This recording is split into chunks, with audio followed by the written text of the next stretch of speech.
right, I'm currently on the phone with ODK. She's another musician that reached out to me about the current interview session. So I'm going to go ahead and give her the chance to introduce herself. Hi, I'm ODK, a singer-songwriter based in Arizona. Awesome. Short and sweet. I like it. Let's talk about how you kind of first got into music. Tell me about your first interactions with, realizing that music was a thing, and then what kind of made you want to become a part of it? So I think for me, there was a different journey about realizing music was a thing and then realizing I kind of wanted to put myself out there as an artist. From a young age, I was always like singing, vocalizing. I was in my choir. My parents actually started me with that very young as soon as they realized that like I wouldn't stop singing. I think they had hoped that that would get my energy out so I would stop doing that around them.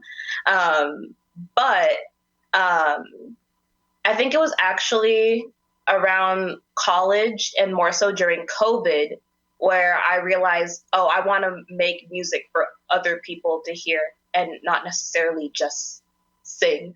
Sure. So, what were kind of your first steps into that? Did you start like writing lyrics, or did you pick up an instrument? I'd say it was actually like music production. So I actually picked up a DAW and I was trying to teach myself how to play piano, as well with like songwriting, yeah, lyric writing. So those were my first steps into like song creation, like realizing I can write songs from my perspective. So songwriting played a big part.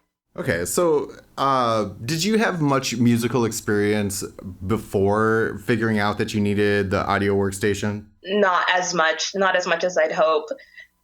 So I was actually in high school in a course called Sarah, like sound engineering and record applications. And in that class, we kind of learned like how to mic like a snare, how to mic guitar. Like you want a mic for the strings maybe, and then one for like the hollow end of a guitar.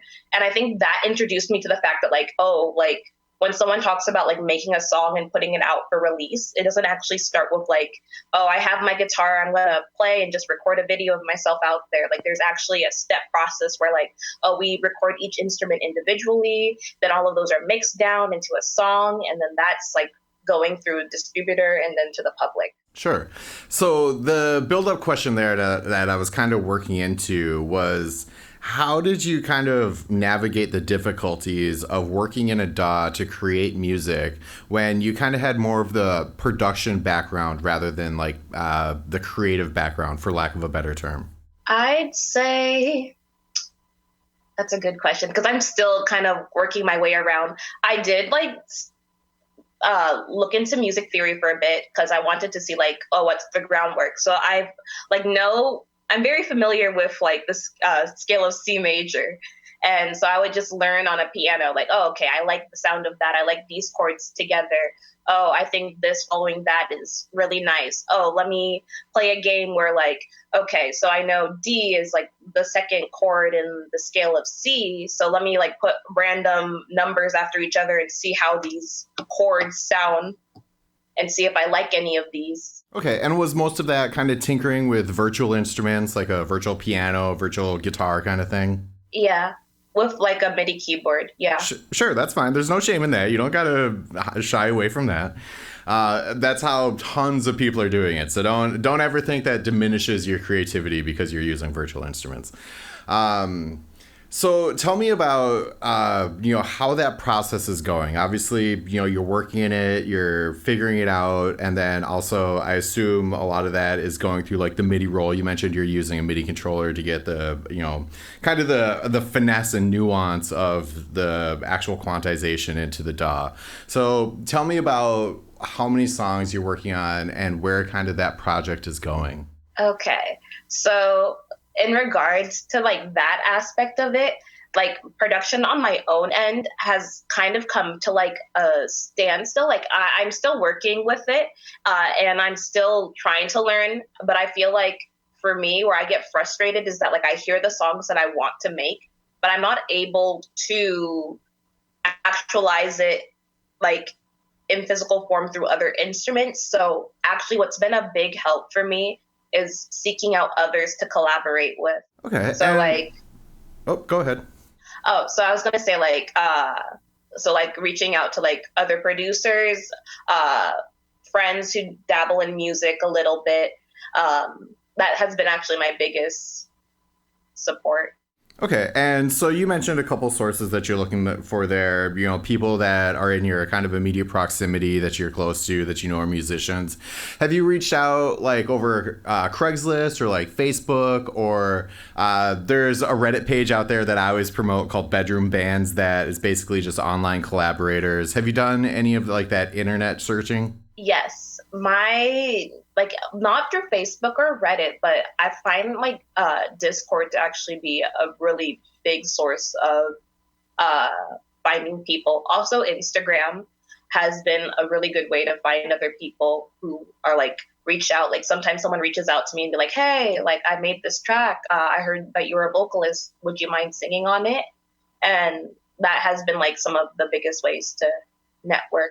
So, a bit of a tangent question. My understanding of Discord might be a bit amateur, but how are you finding people on Discord to work with? Isn't that typically kind of the thing where you're a part of a server and you can't really like search people, or am I incorrect about that? You can actually search people in Discord, but you're right. It's mainly first a server first and foremost. And so like one of the servers I'm still in is like Prod by, right? It's a server for producers by producers. And not only do are but you have a lot of mixing engineers, you have just session musicians, you have vocalists, you have songwriters. And so oftentimes when you're in a server like that, you can give yourself roles that like state like what you do, what kind of hat that you wear. And if you ever like put your stuff out on the server, like there's like a share your works channel. There's also like a collab channel. So if you put your stuff out there, right, people can find it and then they can be like, oh, I like the way how this vocalist sounds. Let me hit her up and see if she can wants to work on this with me. Or like the opposite way, I could be like, oh, I like that producer's sound. Let me reach out to him and see if we can make anything. Awesome, that's great. So the follow-up question to that would be: obviously, you had to have found that server somewhere but to initially join it. Where did you find that? There used to be, I don't know if this is still a thing, but like, because now Discord has a ability for you to search up within their own system to find servers of a certain type. But Discord was actually how I originally found a lot of the music production servers that I'm in. So, like, with Discord, all I do is I open it. It's like search communities, I type music production, and then a whole slew of music production servers will pop in. Okay, that makes a lot more sense and also exposes how little I know about using Discord. Okay, perfect. So tell me about how those collaborations are going. Have you been able to kind of line up with some of those people and work any songs out? Yes, yes, yes. So actually, through Discord, I've made a good number of friends that have definitely helped me. I have one friend every now and then who sends me like a song or a track. And actually, in my next project, two of the songs are produced by him. But he'll send me something and be like, oh, sing something on this. And I'll sing something on it. And I'll be like, okay. From there, it's like a discussion like, oh, so like I want to release this. Is that okay? Because obviously, sometimes producers like to reach out to multiple artists. So you kind of have to like secure the song if you know you want to work on it. But that process has been well, even with like the mastering and even mixing, like all of that was actually through Discord. I'd say was my biggest like support. My close friend, she mastered the tracks for me, and she's always like my second ear as well. Like, because sometimes in regards to like the mixing and all that, my ears aren't that good, but like I can always go to her and be like, hey. Do you mind listening to this? Does this sound good? Am I crazy? Maybe I should re-record this, or is it on like the mixing end? Or what do you think about this track? So I definitely said I've made definitely some personal connections as well as business connections on the platform. Perfect.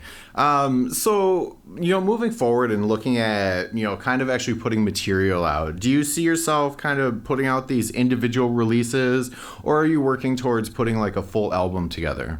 A bit of both.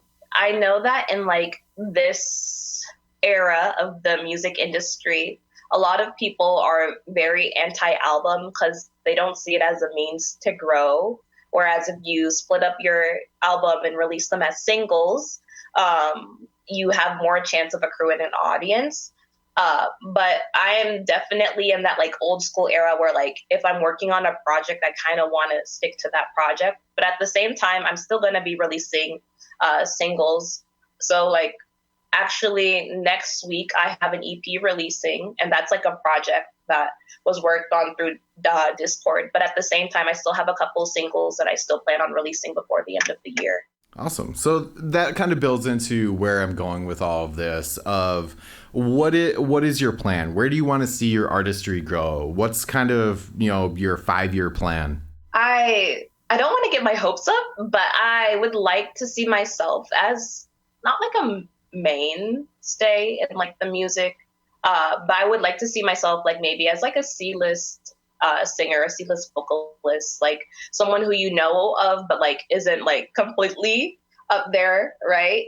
Like I'm no Beyonce, but I would like to be like maybe a Tinashe or like a Victoria Monet. Awesome. I mean, shoot high, right? And see how far you get. Mm-hmm. Perfect. Cool. So tell me about some of these events that you've had working with all these other people and these other musicians, producers, and stuff. What are some of the memories that stand out to you that really kind of keep you in the game, keep you motivated, and want to keep doing it?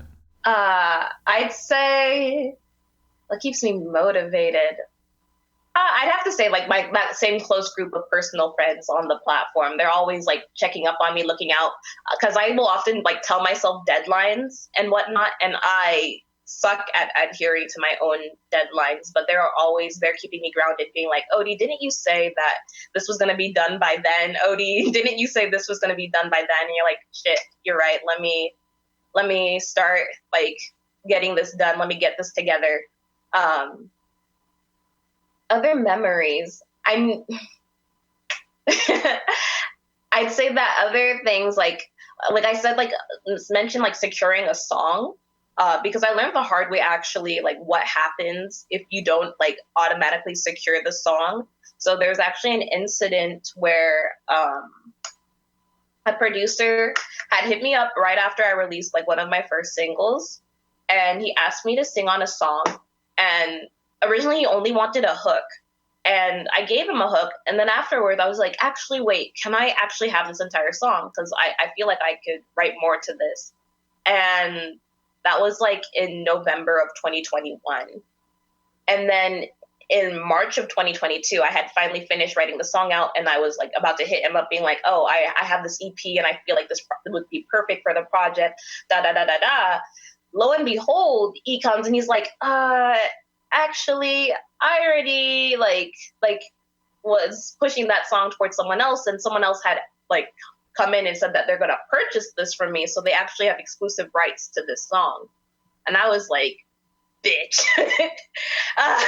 Like I was actually kind of upset because like I was keeping him updated like on working on the song, and it was only once I said I wanted to put in a project that he was actually like, actually I gave this song to another artist. And I was just like, damn.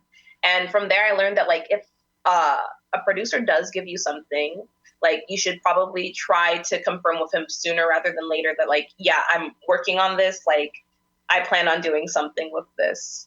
Yeah, that's a great point. As they say, shit or get off the pot. Yeah. All right. Where can people find you? What are some of your social media links and check out the material that you're working on? You can check me up on Instagram at ODDIEK underscore, Twitter, ODDIE_K. On Spotify, I'm O.D.K. And that's all. That's all on music platforms. And if they want to, also check out lovelettersep.com. That's where I'm currently doing the rollout for my latest EP, Love Letters. Um, yeah, I think that's all. Perfect. All right. So I always like to give the person I'm interviewing the opportunity to put out their last word. So what's a message that you have that you want other people to hear? For any aspiring artists, I want them to not be afraid. It's very easy to get like caught up on how people are going to perceive you, and that might prevent you from putting yourself out there. But if your main goal is to be out there, the only way you can do that is overcoming that fear of being seen. So let the world hear and see you.